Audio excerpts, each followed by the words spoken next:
Please subscribe. Thank you. Today, we want to tell the secret of exiting the matrix from Dr. Joe Dispenza. Imagine waking up tomorrow, swinging your legs out of bed, and realizing that 95% of what you'll do today is already pre-programmed. Right. It's a scary thought. It really is. You are essentially like a ghost haunting your own biological machine. And even as you listen to this right now, maybe you're driving or doing the dishes, just notice your posture. Notice where your thoughts are right now. Yeah, your body might literally be trying to distract you from this very deep dive. Exactly. Because focusing on changing your life, well, it feels uncomfortable. We all say we want change, better health, more wealth, but we just end up doing the exact same things. Why does it feel like your own body is actively voting against you? Because biologically speaking, your body is doing exactly that. I mean, we often think of the Matrix as this sci-fi simulation, right? Like green code on a screen. Right, like the movie. Exactly. But the actual Matrix is entirely internal. It's invisible. It's this deep biological and psychological loop. Wow, so it's inside us. Yeah. Over time, your physical body has actually been conditioned to become a subconscious program. So if you want to change your life, you have to face this really uncomfortable reality. Most of what you consider to be you, your personality, your tastes, is just memorized behaviors. So it's just chemical reactions. Pretty much. Wow. It's a biological operating system running in the background for so long that you've just mistaken it for your soul. Okay, let's unpack this because, that is a massive claim. We like to believe we're free-thinking individuals making conscious choices. Sure, we all want to believe that. But if my biology is literally running a program, how does that even get written? Like, how does this trap get set in the first place? We need to understand how we get caught in it every single day. Well, the trap is set the very second you open your eyes in the morning. Let's really look at the anatomy of waking up. Okay, lay it on me. So as you transition out of deep sleep, those delta and theta brain waves, and you move into alpha and beta waves, what's the first thing your brain does? I usually reach for my phone. Right. But right before that, your brain instantly starts searching for the context of who you are.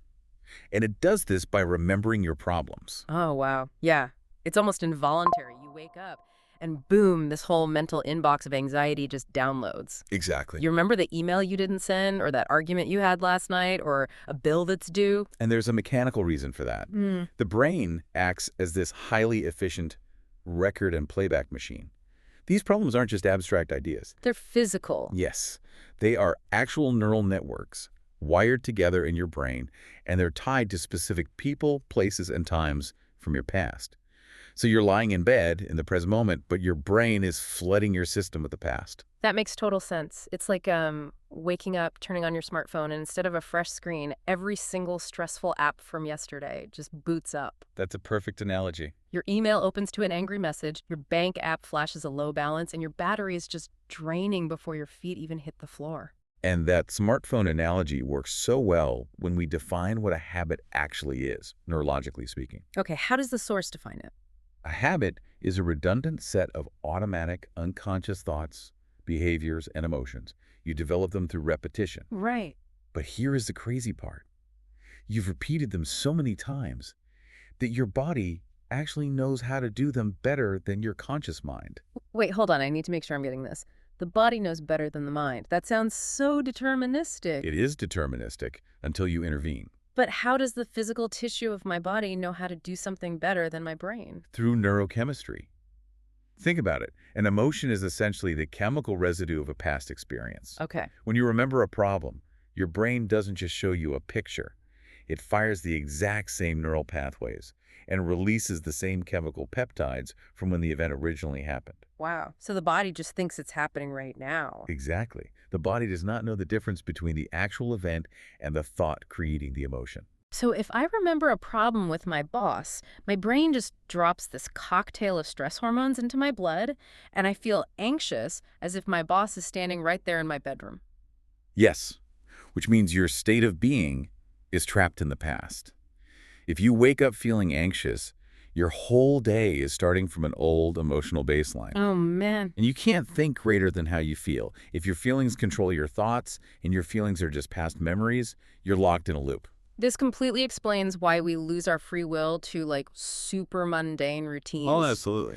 You wake up, you feel that familiar anxiety, that chemical drop you mentioned, so what do you do to cope? You grab the phone. You check messages to feel connected. Right. You watch the news to get your familiar outrage. You post pictures of your feet on Instagram just to get a tiny dopamine hit. Yeah. It's ridiculous, but we all do it. We constantly seek familiar external inputs to match our familiar internal And chemistry. it just continues all day. You get out of the same side of the bed, drink the same coffee out of the same mug. You drive the exact same route to work. Yeah, and you see the same people who push the exact same emotional buttons. We call it living, but it sounds like we're just executing a script. If your routine is entirely on autopilot, you aren't making choices. You're just reacting We're asleep at the wheel. completely.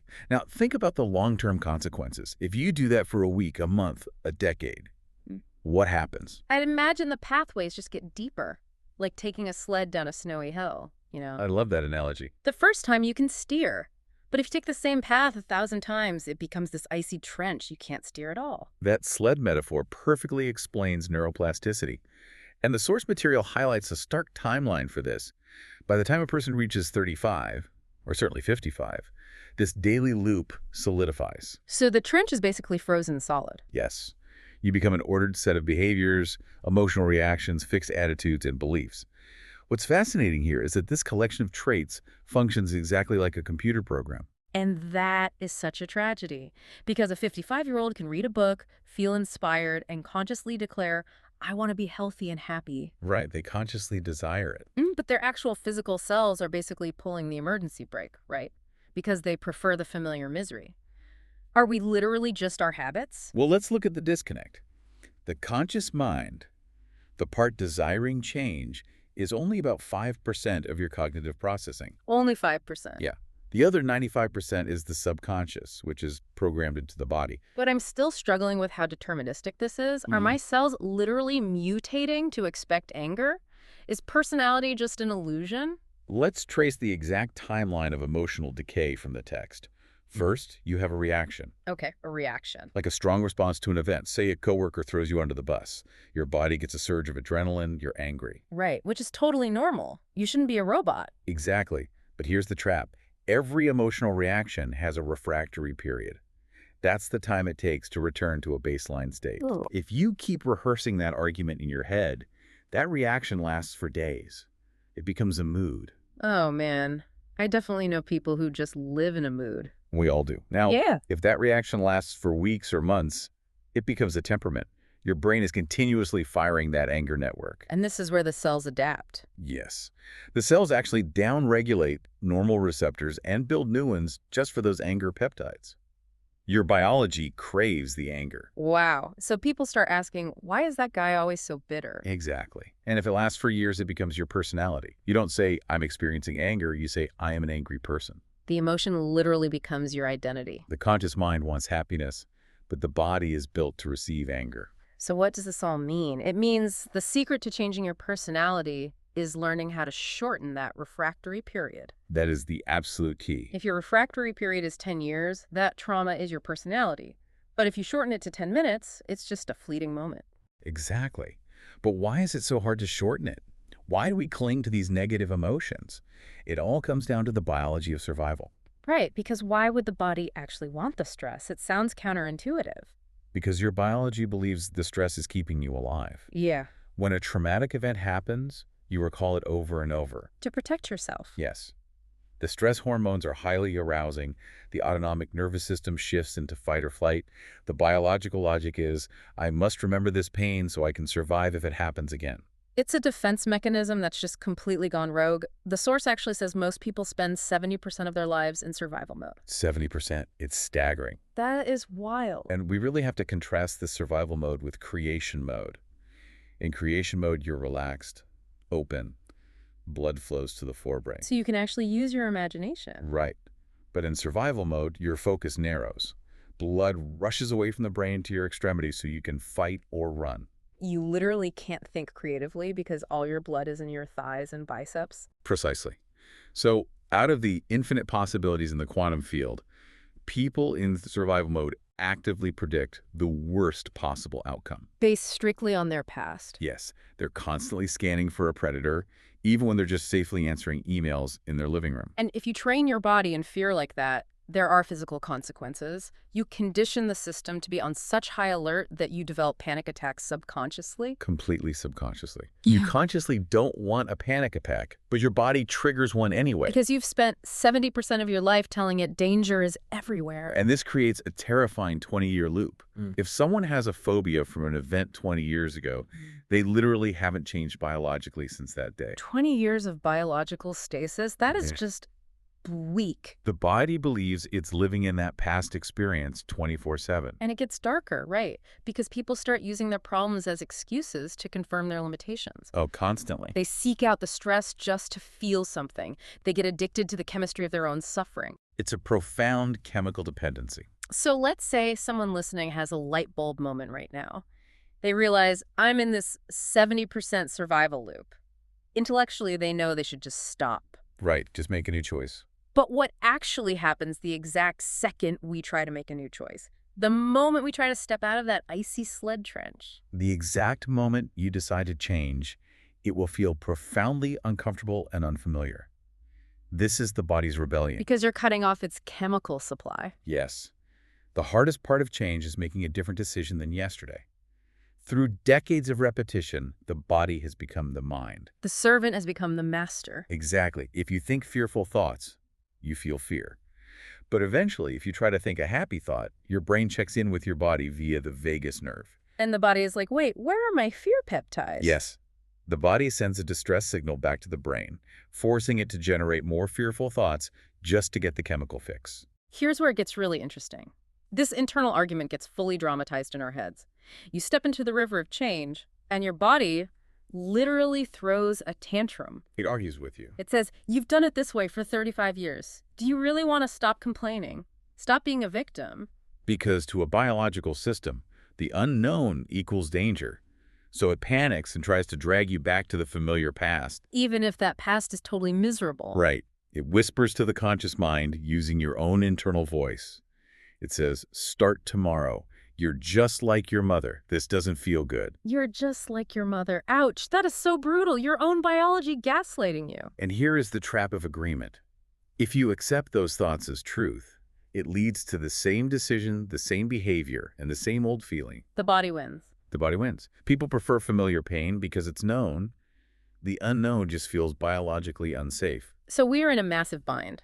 If the known past is a trap and the body will fight us with actual withdrawal symptoms, how do we step into the unknown? To do that, we have to completely reverse our understanding of reality. We have to move away from the classical Newtonian model of cause and effect. Okay. And we have to embrace the quantum model.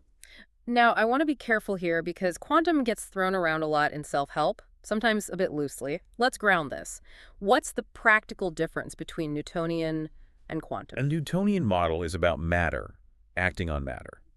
You believe you must change the external environment to change your internal state. Like waiting for things to happen. Exactly. You wait for success to feel empowered. You wait for a new relationship to feel love. You spend your life waiting for something outside to change how you feel inside. Which is how almost everyone lives. I'll be happy when I get the promotion. I'll relax when the kids graduate. Pure cause and effect. But the quantum model flips that. It's about causing an effect.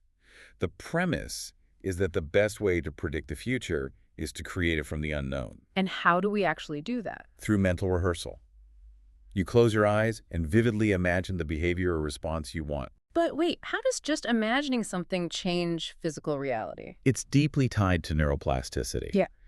The brain cannot distinguish between an event you intensely imagine and one you actually experience in the 3D world. Wow. Really? Yes. If you mentally rehearse a new behavior, your brain fires new sequences. You physically install new neural hardware. So the sled is actively carving a new trench even though you haven't gone down the hill yet. Perfect way to put it. Yeah. And if done consistently, that hardware becomes a software program. That's incredible. But here is the ultimate paradigm shift, the hardest step. You have to train your body to feel the emotional signature of the event before it happens. Wait a minute. I have to feel wealthy before I actually have the money. I have to feel healed while I'm still sick. Yes. How is that even possible? Because the quantum field responds not to what we want, but to who we are being. Your thoughts send an electrical signal, and your feelings draw the event back to you like a magnetic charge. So if my intention is wealth, but I feel desperate, my body is just broadcasting lack. Exactly. The field only responds to coherence. Let's break down the biology of that coherence so it doesn't sound like magic. When you feel empowered, you literally lower your cortisol levels, right? Yes, your parasympathetic nervous system activates. And your prefrontal cortex opens up. Your brain's filter the reticular activating system shifts. Suddenly, you notice an opportunity for wealth that was physically invisible to you when you were stressed out. That's the exact mechanism. The moment you feel wealthy, wealth is generated because you're neurologically equipped to perceive it. That makes total sense. When you feel whole, healing begins because you're downregulating stress hormones and upregulating genes for repair. Epigenetics shows our emotional state signals our genes. So you're no longer a victim saying, this person made me feel this way. You are the creator. It's the causing and effect. I love this. Yeah. But I have to push back a little on the practical side. Understanding this intellectually is one thing, I can nod and say, I'll feel wealthy today. But we just established that my body is this heavily entrenched, addicted system. I can't just think my way out of it while I'm stuck in traffic. You're absolutely right.